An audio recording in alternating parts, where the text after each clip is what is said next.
fun building a snowman. Alright, the final piece. Brian, no!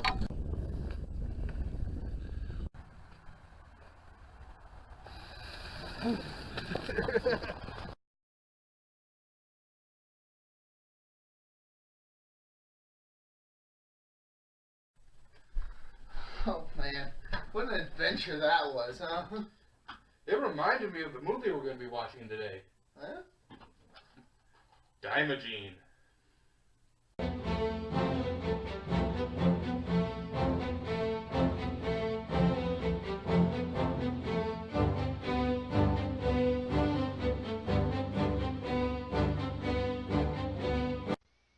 After strange rumblings on a mountainside, a ceremony is held to appease Daimajin, an ancient evil spirit. What a strange Halloween party this is. The local lord, Hanabusa, sends his chamberlain, Samanosuke, as representative to the gathering. Samanosuke instead stages a coup and kills the lord and his wife. With the help of a loyal samurai, Kogenta, the lord's children, Tadafumi and Kozasa, manage to escape. After taking power, Samanosuke's men tell the citizens that the ceremony is now forbidden. The priestess Shinobu tells of the importance of the ritual, but the men begin rounding up the citizens.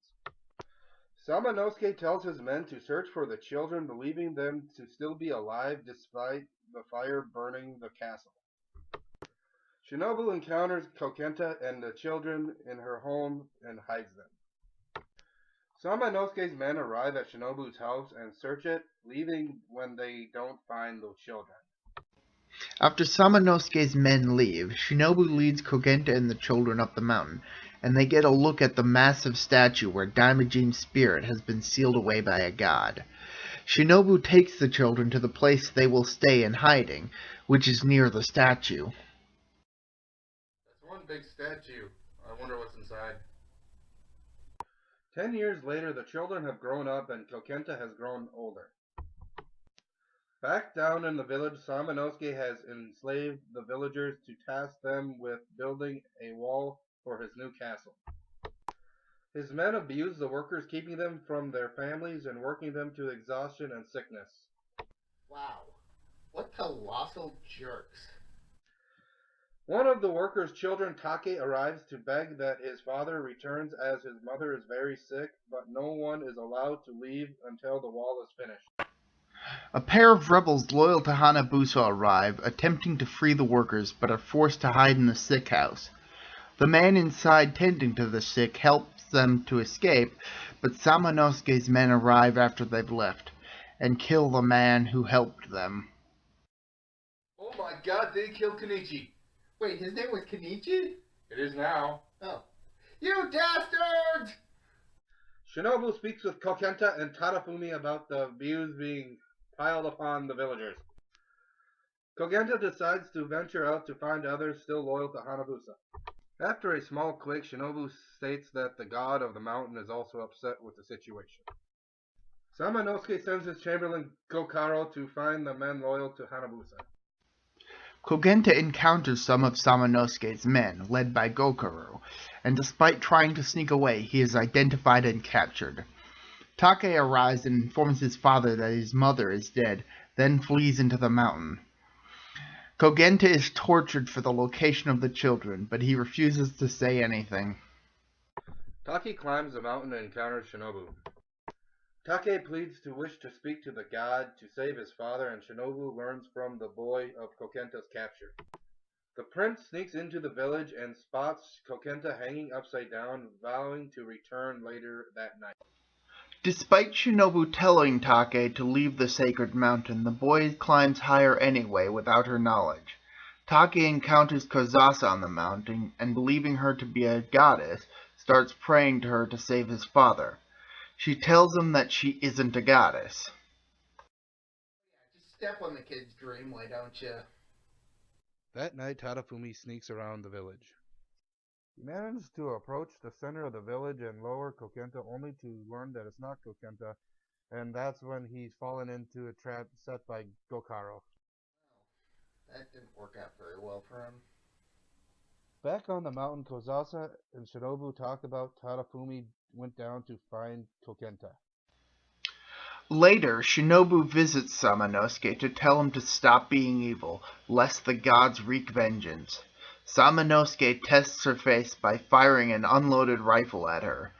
The evil lord threatens to tear down the statue. Shinobu tells him not to, or else Daimajin will awaken again, and the evil lord murders her. Samanosuke then orders Gokaro to go and destroy the statue.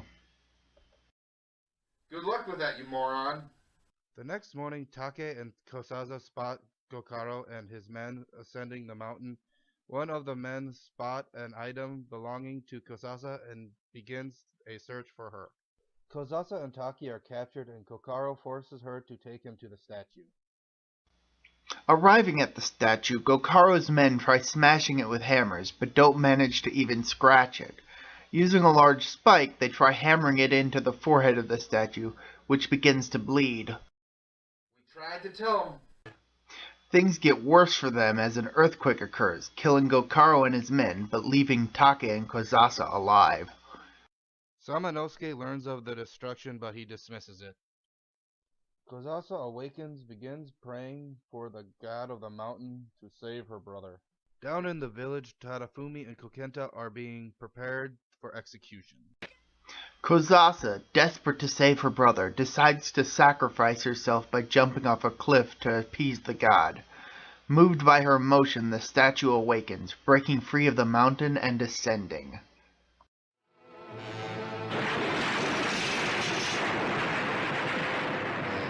The Kaiju finally makes his appearance. Samanosuke teases Tadafumi as he and Kokenta are tied to poles, and Taki arrives bringing news of Daimajin's pending arrival. The rebels choose this moment to attack Samanosuke's men, but are captured in a trap. Dark clouds loom and forebode the arrival of Daimajin, who begins his march of vengeance. Daimajin frees Tadafumi and Kogenta, then turns his attention to Samanosuke's men, who have been locked outside of the wall.